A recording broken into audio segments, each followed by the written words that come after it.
Max, the charismatic speaker. When he talks, people lean over and they want to listen to what he has to say. I've been in 68 countries. I speak 5 languages. If government controls money, it controls human life. Arthur. The calculated optimist. He believes in the future, but he always thinks 3 steps ahead. I want to buy an island. Only the best ones survived. Mining is an incredibly competitive industry. Today we got the message, we got the grant. Arthur and Max, I mean, crazy, right? Like the guy's literally working with his son on his passion. I mean, how can you get to a better spot in life than that? Good job. Great job. Woohoo! It was really scary. We will be superheroes.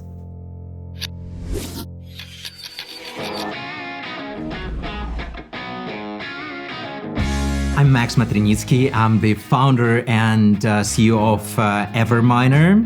With Everminer, we are building a product around Bitcoin mining that could allow people to onboard with 3 clicks. And we are working on making it 2 clicks. My name is Arthur Matrinitsky and I'm the co-founder of Everminer, the project that will allow users to mine without even knowing what mining is. Sign in with Google, top up your balance and press buy. That's it. You already earn in Bitcoin. For most of the people, crypto is something from another dimension, something that they can't understand. And here you don't have to understand to earn from it. I have a tremendous amount of respect for people who are building in the mining industry. Like, mining is an incredibly competitive industry. They went from building a product that is for geeks and people want to buy hashing power in the data center somewhere, right? To building a product that you could offer to a child when it's born, when you want to offer them something about Bitcoin, like, hey, with this, you're going to get Bitcoin during your whole life forever. That's super cool. Growing up in a socialist country, every socialist country ends badly. I've witnessed firsthand the hyperinflation of the 90s in the Soviet Union and early Russia. And things that I understood later, that it was not that the goods were getting more expensive. It's the money that you use is getting cheaper and cheaper. Money represents humans' energy and time that you put in to earn this money. So basically it represents the human's life. If government controls money, it controls human life. When I first learned about Bitcoin, to me it became obvious that it solves the problem of money that was not solved before. It gives back the sovereignty over their life to people, because money is life. At the school, I really enjoyed math. This was my favorite subject because it teaches you logic. When I was 15, I played a dance game where you hear the music, you just need to press arrows in right direction to match the music. I was pretty good, I was in the best clan for that time, but it was difficult to compete with the top players. At some point, I noticed the pattern in how the arrows appeared. And I thought like, maybe I could automate this? The next 3 days, no sleep, only Russian, English, Spanish, Indian forums, and I done a program. From average, I became the top. Not the top 1, but the top 2, okay. Bitcoin was created as a money for the people, and it's taken over the world. Right now, there's almost $2.5 trillion worth of Bitcoin out there. And where did it all come from? Actually, every single coin was at some point mined by Bitcoin miners. I've been mining Bitcoin for over 11 years. And I've seen it grow like from small garage setups, and I saw it evolve into like huge industry with massive mining farms like that. And as any industry, like when it matures, it tends to consolidate in the hands of big corporations. They use their resources, their access to tech, the expertise, the legal power to squeeze out the ordinary people that actually started this Bitcoin revolution. I grew up in a full family, and my father was around all the time. It was not like this with me and my son. We divorced with his mother like when he was like year and a half. He was really young, and I was not much in the picture for him. I'm really happy that now I have a chance to get to know him better. When I look at him, I actually see myself clearly as I was at his age. He has a superb entrepreneurial mindset. When he looks at anything, he spins that in his mind and tries to disassemble it and to hack it. He's an engineer in mind. Actually, the first time I saw him, I was like 14. I looked like at my brother, like, who is this guy? Is there a mirror or something? And more we talk, I was more excited how similar we are. Starting from small things like whistle, we can whistle both good enough, ending from the mindset, how we think. We find the same solution for one problem. Yeah, so Everminer, Arthur and Max, I mean, crazy, right? Like the guy's literally working with his son on his passion. I mean, how can you get, to a better spot in life than that? Once he told me what he's been doing before, what he's been doing with his former company or current company, and what they're looking to do with Everminer, I was absolutely mind blown. In a similar manner as what K1 is doing for the retail person to get access to Bitcoin, they are doing that for someone that is already in the ecosystem or is already exciting about Bitcoin to mine. Mining per se, just the word is scary, right? The way they're thinking about it and the way they're democratizing mining for me is really exciting. We work on a lot on not the narrative, because they were really good in telling the story, how difficult mining is. It's something that goes against the ethos of Bitcoin many times, because you're talking about democratization, you're talking about building a new financial system, but that mining is just this very expensive, very giga-brain, very tech-oriented thing that if you really want to make it profitable, you need to spend a lot of money, right? And these guys are coming back to me and saying, yeah, you pay $70 for, a once-life payment, and you're gonna be mining, within our facilities, and there's no extra cost, there's nothing else you need to do. What if anyone could start mining in 3 clicks like we order Uber? No expertise required, no upkeep, no ongoing costs, no energy bills, forever. With Everminer, any person in the world can afford an eternal stream of Bitcoin. We democratize mining, opening up to everyone. And what important is that with Everminer, we have no operational costs for them to sustain, so it's ever profitable. Everhash is a tiny piece of mining power. No matter how much money you have, you can have no expertise whatsoever. You can buy it. Currently, it costs around $70. You can mine with it forever with no ongoing costs. And at any point, you can even sell it, and most likely at a higher price. In my mind, I always live in the future, in the ideas of impossible and or how I call it, not yet possible. In Bitcoin mining, all types of equipment, they are defined, and their value is defined by how much hashing power they produce and how much electricity they consume. At some point, I took a leap into the future, and from the future, I got a glimpse on how would the absolutely ultimate Bitcoin miner look like. It would produce a lot and would consume zero. That's what we created in Everminer. An absolutely efficient miner that has no consumption. If you have $1 million, could you promise to anyone $10 a month for life?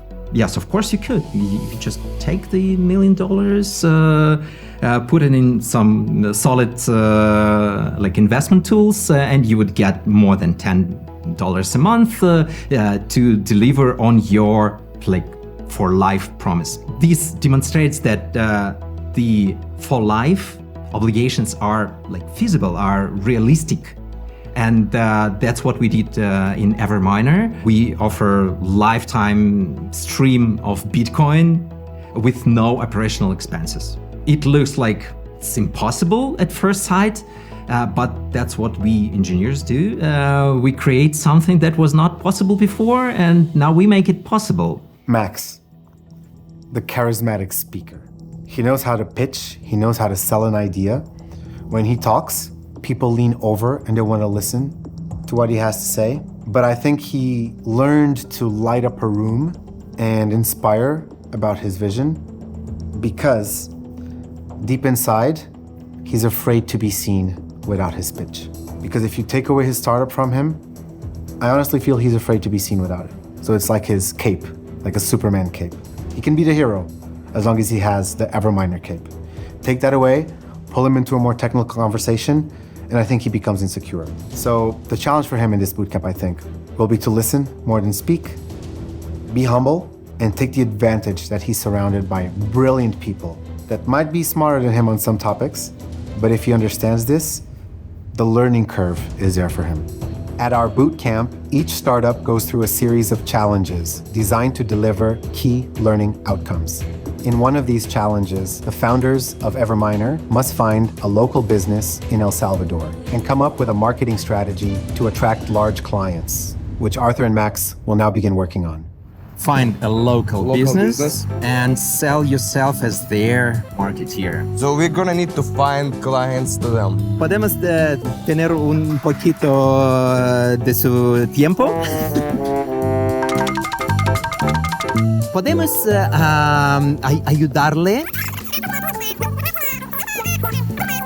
I basically offered that we bring some clients to the gentleman so we could boost his sales of the service. Buenos días, señor. ¿Quiere limpiar las zapatos? Okay, that was a quick sell. Por favor. We just made our first sale.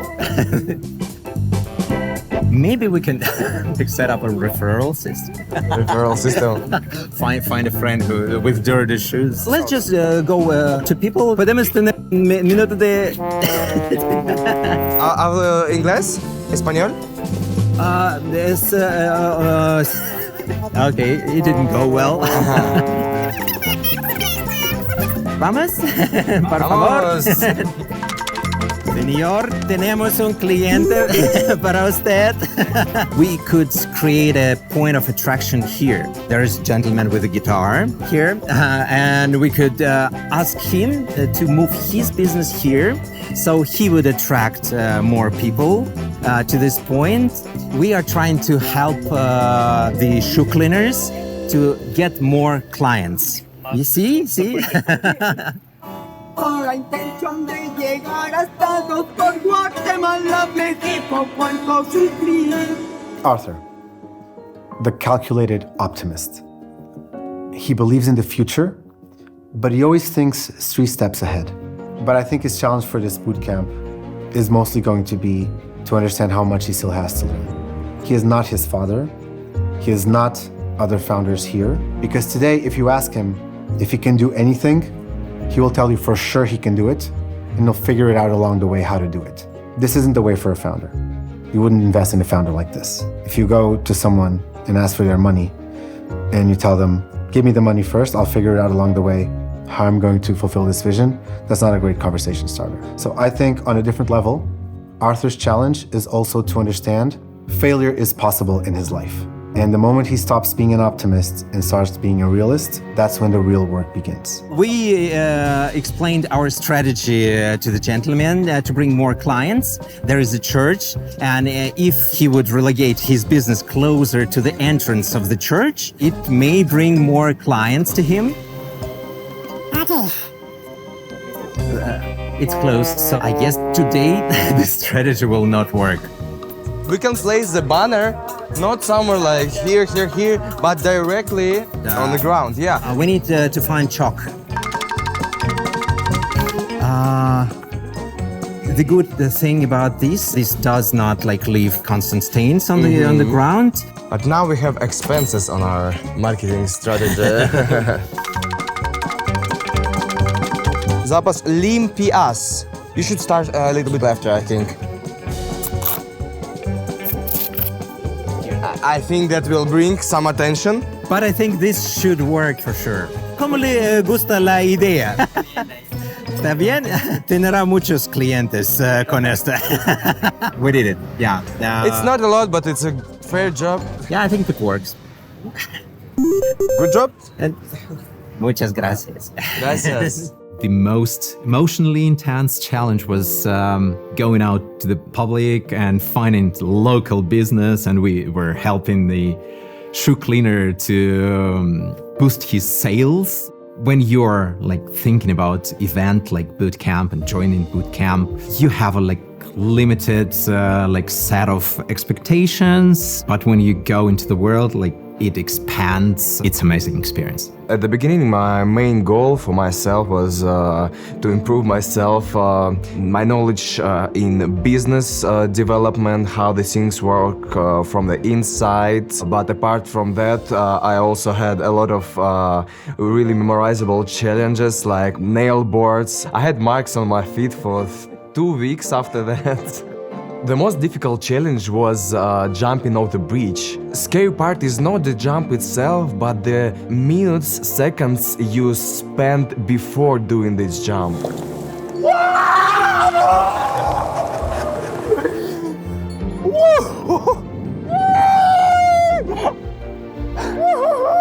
Yeah, this is insane!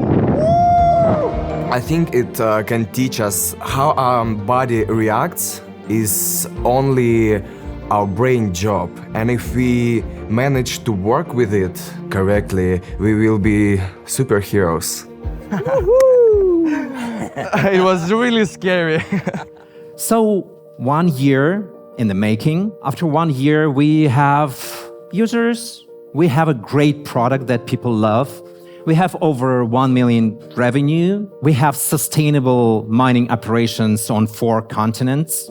We have steadily growing Bitcoin reserves. We kind of messed up a little with hash rate delivery, which is like 99.99%.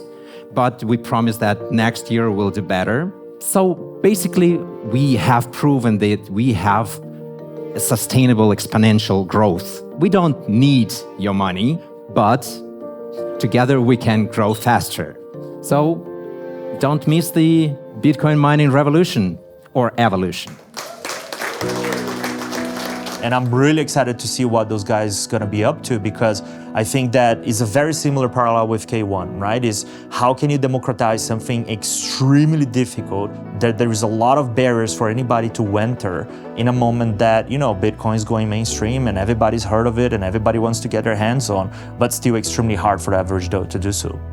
I want to see them actively growing their skills on the Web3 part, on the Starknet part, and on the layer 2 part, really, right? They're very deep into Bitcoin, but there's a whole knowledge gap they need to close, and they need to own it. They can't rely on us coding things for them or guiding them all the way. They need to own their destiny. So I'm waiting for them to seize the means of scaling Everminer. For me, Salvador is a capital of Bitcoin, actually. I've never seen this amount of Bitcoin adoption in one place. El Salvador is a beautiful country, beautiful countryside, beautiful nature, beautiful beaches and beautiful mountains and volcanoes. And what makes it special, it's the Bitcoin first country and first Bitcoin country. And of course, for me as a Bitcoin maxi, it's a crucial message, and I love the country. Actually, we've been here with my wife 2 months ago, just only like for a couple days, and she loved it. We're digital nomads. We travel all around the world. I've been to like 68 countries. She said that El Salvador is actually one of the top 3 countries where she would like to live, because you feel safe here. The climate is like awesome. You feel that the country is developing rapidly. The roads are being built and everything is like getting better. And it's an awesome feeling and you definitely want to be part of it. During the bootcamp, the Everminer project itself went like through a roller coaster. Brainstormed the hell out of it. Like we had so many different branches like coming out from what we already have, like in absolutely different directions, and actually having our mates around who are also entrepreneurs and like throwing in like tons of ideas and helped us to brainstorm, and we also like coming up with new ideas. So it grew a like impossibly difficult tree of thought branches. When it all combined into one trunk of the tree, it became like much stronger. We found a solution for the problem we had for a long time since the beginning of the project, thanks to our XFounders partner, Starknet. And we actually got the grant. Today we got the message, we got the grant.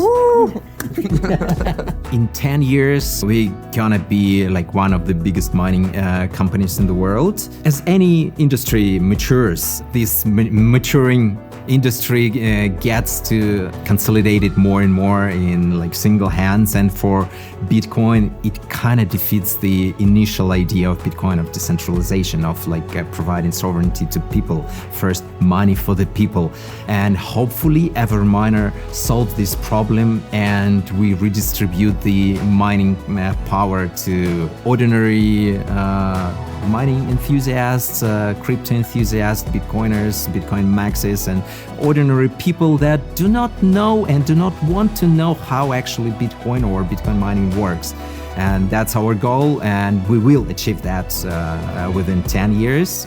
And for the next year, I think we'll raise the Series A and go forward with much bigger steps than we are doing right now. Great job. Yep.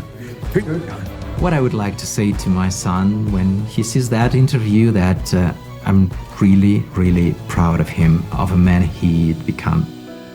Oh, they're father and son. No way. I saw this dynamic and I was like, it's funny, but then I didn't say it because it would be offensive. Like, hey, you're working with your son. No, it's my coworker, right? No, they're father and son. Ah, that's amazing. I like it even more.